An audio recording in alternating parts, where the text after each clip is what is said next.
Bonjour à toutes et à tous, alors on va parler Ligue des Champions les gars, parce qu'après tous les matchs qu'on a actuellement, on est en dépression, enfin vous êtes en dépression, parce que moi, le dernier match, même si on fait match nul, j'ai vu des bonnes choses, j'ai vu des mouvements, j'ai vu des trucs intéressants. Oui, je sais, pas grand chose, oh tu te satisfais de pas grand chose la frite, nous c'est pas ça qu'on veut les gars.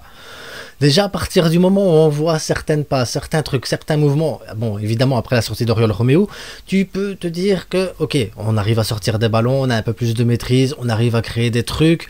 Maintenant, on n'est pas assez dangereux offensivement, on est d'accord. Offensivement, c'est de la merde. Et c'est pour ça que je vais essayer dans cette vidéo aussi un truc un peu nouveau. Donc, c'est un peu dégueulasse, donc désolé, mais je fais avec les moyens du bord. Donc, pareil, si vous avez des programmes ou des trucs qui peuvent m'aider à faire des trucs, des animations et tout ça, n'hésitez pas à le mettre en commentaire, donc vous verrez un peu ce que ça va donner par la suite. On se retrouve juste après ceci.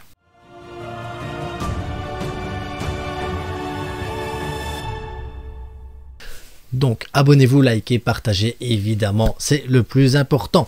Maintenant, comme je vous ai dit, si vous savez m'aider, faites-le. Faites-le, j'ai besoin d'aide, je vous appelle à vous, vous me regardez, vous dites tiens, on peut peut-être l'aider parce que oui, dans la masse de personnes, je suppose qu'il y a bien des gens un peu plus compétents que moi dans certains domaines, et j'espère parce que moi je suis mauvais.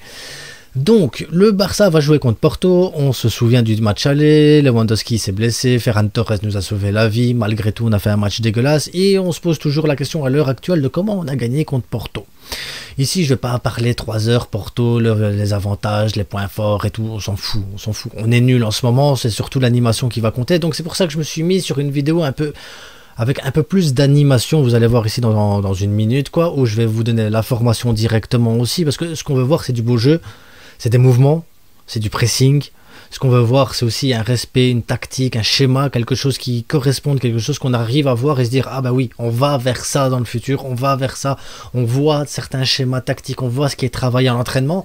Parce que là, actuellement, on est d'accord, c'est compliqué. C'est compliqué. Le plaisir, on a du mal à le prendre. Les gens, ils ont du mal à se dire « Tiens, Ligue des Champions, est-ce qu'on va passer en Ligue des Champions ?» Il nous manque un point pour passer, les gars. Si on n'arrive pas à prendre ne fût-ce qu'un point contre Antwerp, là, ok, même l'Europa League, il faut pas qu'on y aille. C'est bon, ça sert à rien.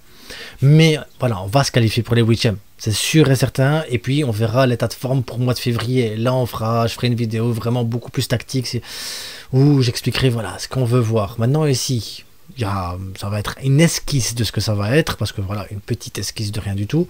Donc on va pas tergiverser 3 heures, voici mon 11 type. Donc voici la formation idéale pour jouer contre Porto. Cancelo, Inigo, Aroro, Koundé, Rafinha, Gundogan, Pedri, Félix, Lewandowski, vraiment le 4-3-3 avec Oriol Roméo. Non, je déconne. J'ai mis Oriol, ça va être Frenkie juste 2 secondes après. Les gars, ne paniquez pas, ne quittez pas la vidéo. Ça va aller.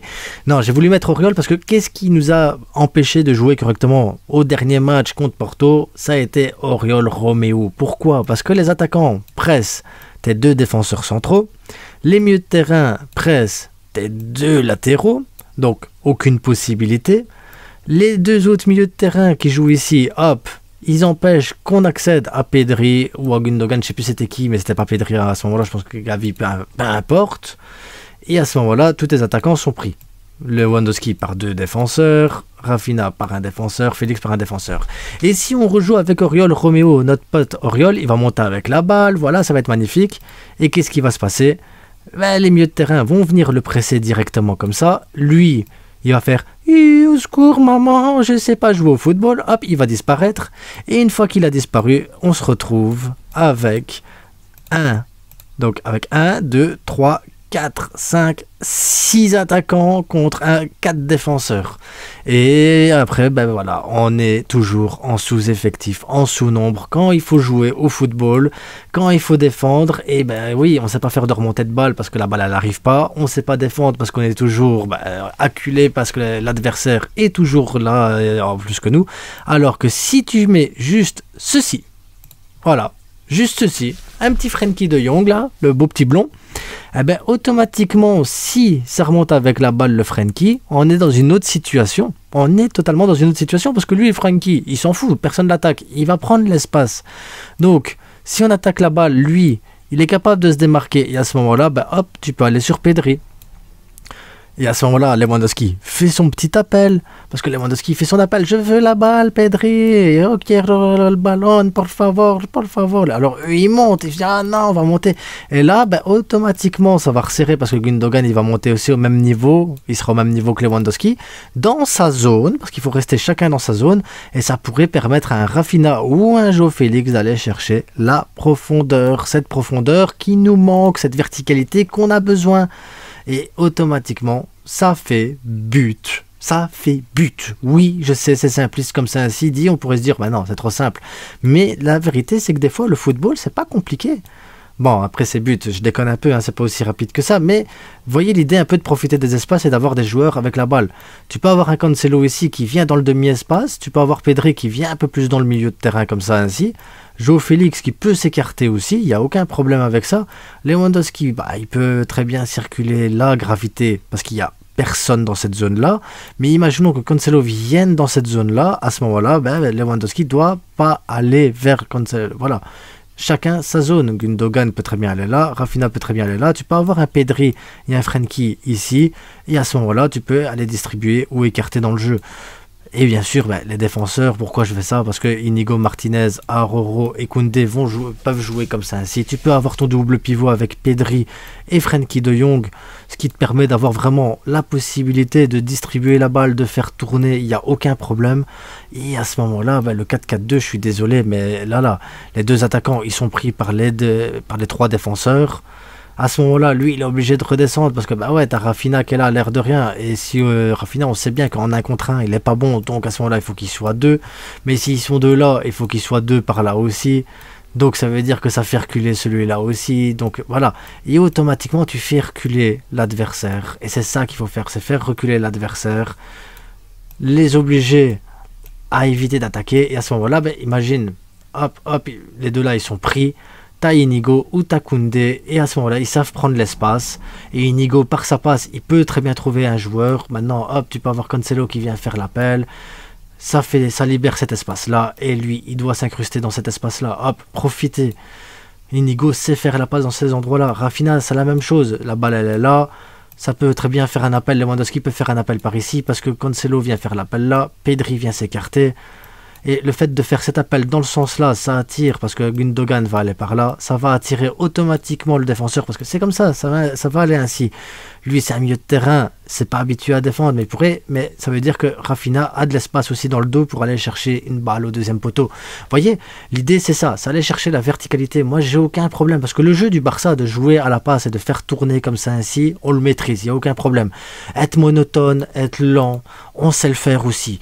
Trouver les défenseurs pour jouer derrière avec le gardien, on y arrive très bien, il n'y a aucun problème avec ça. Le Barça maîtrise le jeu lent, maîtrise le jeu de possession très stérile, mais on doit aller chercher la verticalité, profiter des espaces. Et si on respecte chacun sa zone, et c'est pour ça que j'ai dessiné des zones ici, chaque zone en fait va permettre à chaque joueur de rester dans sa zone. Et s'il se déplace dans la zone d'un autre, ça veut dire que l'autre doit prendre l'espace automatiquement. Ça doit être automatique. Hop, t'as la balle, si tu reviens un peu derrière, l'autre il prend la place devant. Si Lewandowski il vient par ici, à ce moment-là, Pedri peut s'écarter aussi un petit peu. Cancelo peut prendre les espaces. Ou Félix prend l'espace là pour que Cancelo... Voilà. L'idée, c'est pas d'avoir des joueurs qui sont fixes comme ça et qui se disent, nous, c'est comme ça. Toi, t'es attaquant, tu restes là. Toi, t'es milieu, tu restes là. Non. Si Frenkie prend cet espace-là, Pedri peut très bien s'écarter. Tu peux avoir Lewandowski qui peut revenir là parce qu'il a tout d'un coup décidé que c'était Léo Messi. Tu peux avoir Frenkie qui monte là. Mais la condition pour que les joueurs qui sont ici, donc ça veut dire les joueurs Gundogan... La plupart du temps, ça sera Gundogan, Pedri, Frenkie. La condition pour remplacer un de ces trois-là dans ces espaces-là, c'est d'être aussi rapide que dans la distribution de balles. Ça veut dire, moi, par exemple, Rafinha me dérange pas s'il vient là à la place de Pedri et que Pedri vient essayer de prendre l'espace, parce que Rafinha peut, par sa passe, trouver aussi un joueur. C'est pareil, si Gundogan vient ici, João Félix me dérange pas. Ça me dérange pas de retrouver João Félix là, parce que João Félix peut trouver également par la passe un bon espace. C'est pareil pour Cancelo, c'est pareil pour n'importe quel joueur. Tu peux te retrouver avec des joueurs à gauche, à droite. Moi, j'ai pas de souci avec ça. L'idée, c'est de respecter les zones et que s'il y a un mouvement dans une zone, automatiquement ça doit créer un mouvement dans une autre zone. Ça doit à chaque fois compléter les espaces, ça doit à chaque fois faire bouger la défense, parce que c'est tous ces mouvements-là qui vont désorienter. Regardez, j'ai bougé un petit peu comme ça ainsi, et même moi je suis tout à fait perdu. Là tout d'un coup on se retrouve avec 1, 2, 3, 4, 5, 6 défenseurs. Et je sais même pas comment je suis arrivé jusque là, mais juste en bougeant les joueurs de place et comme ça, ben, tu crées des espaces, tu crées des mouvements, et tu te retrouves avec des joueurs qui se retrouvent comme ici, bah voilà, tout seul, en train d'être à deux dans une zone totalement inutile, et tu peux avoir ce mouvement là qui vient.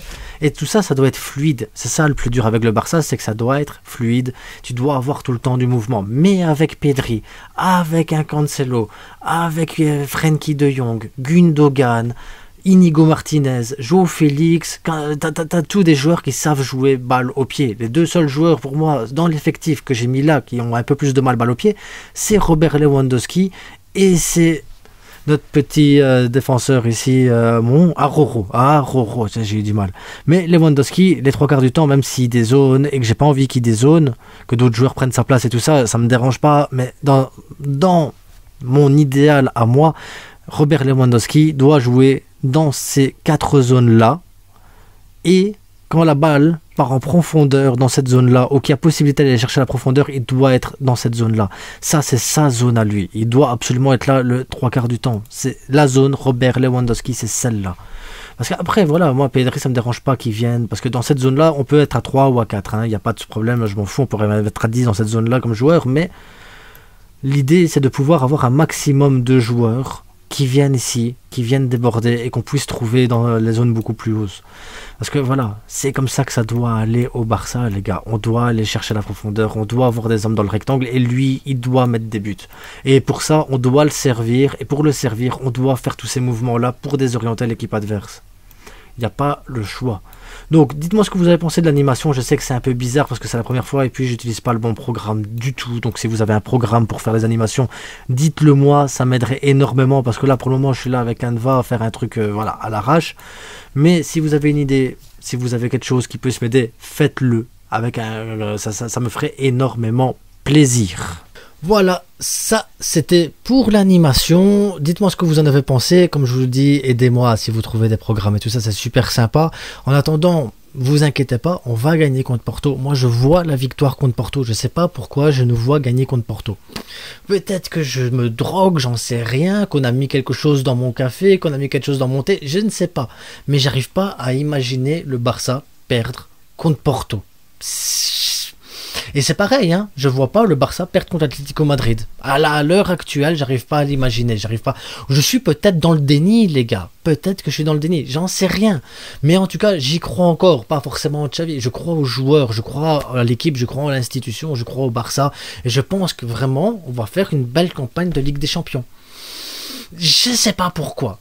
Bref.